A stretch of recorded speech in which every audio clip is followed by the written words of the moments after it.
Start से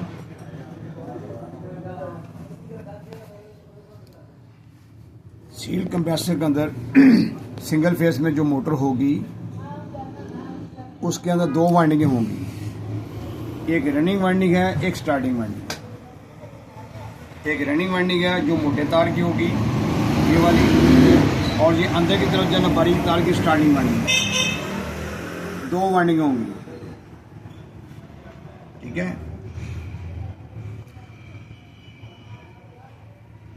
भाई मेरे आंखों में तरह डालो ना यार। ठीक है सर, ये बस। हाँ जी, ठीक है। इधर रखो ना, अगर ऐसे रखो, मेरे ऊपर रखो। हाँ, लाइट ना जलाओ। तो ये दो वाइंडिंगें जो है ना, जब हम इसको स्टार्ट देंगे तो दोनों वाइंडिंगें मिलकर इसको स्टार्ट देती हैं, चलाती हैं। जब मोटर स्टार्ट ले लेती है तो स्टार्टिंग वाइंडिंग को अलग कर दिया जाता है। अब इसमें ये जो हिस्सा है इसको हम कहेंगे स्टेटर, जिसमें वाइंडिंग की हुई है। इसको कोर भी कह देते हैं। इसके अंदर स्लॉट्स बनी हुई हैं, उनके अंदर तारें डाली हुई हैं। स्लॉट्स के अंदर ये पेपर डालने के बाद तारें डाली जाती हैं। ये जो तार होगी ये एनामल्ड वायर है, नंगी तार नहीं है। इस पर एनामल चढ़ा हुआ है। इसकी भी दो किस्में हैं। इसमें सिल्वर में भी आती हैं और कॉपर में भी आती हैं। कॉपर वाइंडिंग ज़्यादा बेहतर होगी सिल्वर वाइंडिंग की निस्बत। तो इसलिए बेहतर होगा कि आप जब भी कंप्रेसर इस्तेमाल करें तो कॉपर वाइंडिंग वाला इस्तेमाल करें। इसमें तरीकाकार ये है, जब रिवाइंड किया जाता है, उसको वाइंड किया जाता है, तो इसमें जहाँ से रनिंग वाइंडिंग शुरू होती है वो एक रनिंग सिरा बन जाएगा इसका, और जहाँ से स्टार्टिंग वाइंडिंग शुरू होगी वो स्टार्टिंग सिरा बन जाएगा। जहाँ दोनों वाइंडिंगों के ख़त्म होती हैं वहाँ पर इनको जोड़ लगा लिया जाता है। वो जोड़ कॉमन का होगा। कौन सा होगा? कॉमन का जोड़ होगा। इसके आखिर में, ठीक है ना, ये दो वो इसमें आखिर में इस तरीके से ये देखें, ये एक डब्बी सी है। इस डब्बी में तीनों तारें आ जाती हैं, स्टार्टिंग, रनिंग और कॉमन। जहाँ से स्टार्टिंग शुरू है स्टार्टिंग के साथ लगा दिया जाता है, जहाँ से रनिंग शुरू होती है रनिंग के साथ लगाया जाता है, जहाँ दोनों सिरे दोनों तारें इकट्ठी करके जाती है वो कॉमन सिरा जाता है। ये अंदर की तरफ से लगा दी जाती है। ये देखें, अगर आप गौर करें इसके अंदर की तरफ ठहरें, अब देखें ज़रा, वो अंदर की तरफ आपको यही डब्बी नज़र आ रही होगी, ठीक है। तो ये देखें, ठीक है। ये किसके साथ जुड़ी हुई है? ये आपको बाहर 3 पिनें नज़र आ रही हैं। पिनें जो हैं ये जो है माल्ट शेल की बनी हुई हैं, और ये जो गोल डिब्बी सी है इसके अंदर जो है ये तीनों पिनें लगाई गई हैं। लेकिन जो तीनों पिनें लगाई गई हैं ये गैर मूसल मटेरियल के अंदर लगाई गई है ताकि शॉर्ट ना हो जाए। ये जो है ताकि शॉर्ट ना हो जाए। अब ये है, ये डिब्बिया जो है अगर हम ऐसे लगाते हैं, ऊपर कॉमन है, ठीक है ना, इधर स्टार्टिंग है और इधर रनिंग है, हम ऐसे लगा रहे हैं। ऊपर कॉमन है, दाईं तरफ स्टार्टिंग है, बाईं तरफ रनिंग है। लेकिन जब बाहर देखेंगे ऊपर कॉमन होगी, बाईं तरफ स्टार्टिंग होगी और दाईं तरफ रनिंग होगी। तो पिन जो ऊपर वाली पिन जो है वो कॉमन होगी, बाईं तरफ वाली स्टार्टिंग होगी और दाईं तरफ वाली रनिंग होगी।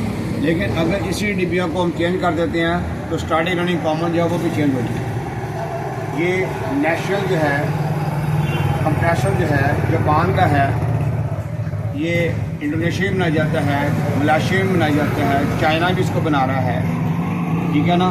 लेकिन तमाम के ऐसा ही है, ऊपर की तरफ कॉमन होगी, बाईं तरफ स्टार्टिंग होगी, दाईं तरफ रनिंग होगी। समझ आ रही है? लेकिन अगर हम डेनफास्ट कंप्रेसर लेंगे, ठीक, तो उसमें जो है नीचे की तरफ जो है वो कॉमन होगी, बाईं तरफ जो है उसकी रनिंग होगी और दाईं तरफ उसकी स्टार्टिंग होगी, ठीक है ना। जैम है, एस्प्रा है, नेची है, ये कंप्रेसर जो हैं इनमें भी ऊपर कॉमन होगी, बाईं तरफ स्टार्टिंग होगी और दाईं तरफ रनिंग होगी, ठीक है। तो इसमें बाहर की तरफ जो एक सेफ्टी डिवाइस होती है, ओवरलोड प्रोटेक्टर, वो हम आम तौर पर जो है हम किसके साथ लगाते हैं? कॉमन के साथ लगा लेते हैं। और नीचे जो 2 पॉइंट हैं स्टार्टिंग रनिंग के, इसके साथ ले लगाई जाती है। इधर रखें इसको, ये वाले इन पॉइंटों पर ले लगाई जाएगी। ऊपर की तरफ ओवरलोड प्रोटेक्टर होगी और नीचे वाले दोनों पॉइंट जो हैं इनके साथ ले लगाई जाएगी। ले या तो तीसरी ले होगी या फिर वो दूसरी ले होगी जो है करंट या पेरेज ले होगी। इस तरीके से ये दोनों पिनें जो हैं ये ले के साथ हो जाएंगी और ऊपर वाली पिन जो है वो इसके साथ हो जाएगी ओवरलोड प्रोटेक्टर के साथ। एक तार न्यूट्रल या फेस ओवरलोड को दी जाएगी और दूसरी तार जो है वो यहाँ आ जाएगी। ये जो 3 पिनें जो हैं ये 3 पिनें ओवरलोड और उसके लिए हैं। कुछ कंप्रेसर ऐसे हैं जिनकी ओवरलोड जो है वो कंप्रेसर के अंदर ही वाइंडिंग जो है कॉमन वाइंडिंग जो है कॉमन जो पॉइंट है उसके साथ उसके रास्ते में लगा दी जाती है। ज़्यादातर जब रनिंग वाइंडिंग के रास्ते में लगाई जाती है तो वो इंटरनल ओवरलोड अंदर की तरफ होगी, ठीक है ना, और जो एक्सटर्नल ओवरलोड लगाएंगे तो बाहर की तरफ। इस तरीके से ये चीज़ है। अब स्टेटर के बारे में कुछ और बात बता रहे हैं। स्टेटर की जितनी मोटाई ज़्यादा होती जाएगी इसका साइज भी बड़ा होता जाएगा। जैसे एक बड़ा 4 हार्स पावर कंप्रेसर होगा, एक बड़ा 4 हार्स पावर कंप्रेसर है तो उसका स्टेटर जो है वो 1 इंच और 7 सूत का होगा। और अगर एक बड़ा 5 का कंप्रेसर है तो 1 इंच 5 सूत होगा। और अगर एक बड़ा 6 का है तो एक बड़ा 6 का होगा, उसकी मोटाई और कम हो जाएगी, ठीक है ना, वो 1 इंच और 3 या 2 सूत के बराबर होगा। अगर एक बड़ा 8 का होगा तो वो जो है तकरीबन 1 इंच या 1 इंच इतना इसकी मोटाई हो जाएगी। जैसे इसकी मोटाई बढ़ती जाएगी इसका साइज बढ़ता जाएगा। इसके अलावा जो है इसका जो रोटर है, रोटरी पत्रियों का बना हुआ है, स्टेटरी पत्रियों का बना है। माइल्ड स्टील की पत्रियाँ जो हैं या मैग्नेटिक स्टील की पत्रियाँ उनका बना होता है, रोटरी में बना हुआ है। जितनी ऊंचाई इसकी होगी रोटर की पत्रियों की ऊंचाई भी उतनी होगी। ये इसका सिलसिला होगा। ये इसका मोटर वाला हिस्सा है। ये ऊपर की तरफ जो है ये वाला जो अल्युमिनियम लगा दिया जाता है, नीचे की तरफ लगा दिया जाता है, सिल्वर लगा दिया जाता है, इसकी पकड़ के लगा दिया जाता है, ठीक है ना। बाद में कट बनाए जाते हैं, वो कट से एयर अंदर की तरफ जो गैस होती है वो घूमती है, उससे मोटर जो है वो थोड़ी ठंडी रहती है। ये इसका मोटर वाला हिस्सा है। अल्लाह हाफिज़।